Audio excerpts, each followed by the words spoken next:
أكرم الخلق ما لي من ألوذ به بسم اللہ الرحمن الرحیم۔ سورہ فلق کی پہلی آیت کریمہ ہے قل اعوذ برب الفلق، کہہ دیجئے کہ میں صبح کے مالک کی پناہ مانگتا ہوں۔ یہ اس کا ترجمہ ہے۔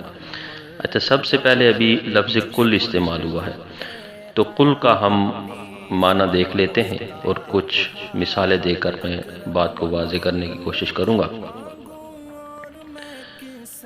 کل حکم کا صیغہ ہے، یعنی میں مثال دیتا ہوں اخرج، نکل جاؤ، ادخل یعنی داخل ہو جاؤ، اکتب الدرس یعنی کہ سبق لکھو، اقرأ الدرس یعنی کہ سبق پڑھو، اذهب الى لاہور، لاہور کی طرف جاؤ۔ تو یہ ان معنی میں آتا ہے اور یہ حکم کا صیغہ ہے۔ اچھا، اعوذ، اعوذ کہ میں پناہ مانگتا ہوں، اعوذ میں پناہ مانگتا ہوں، برب الفلق، رب سے مراد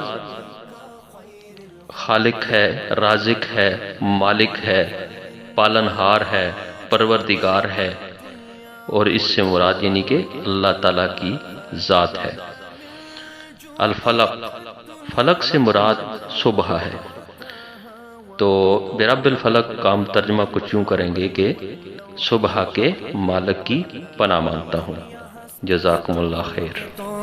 آخرت از تو کرم، از علوم توست علم لو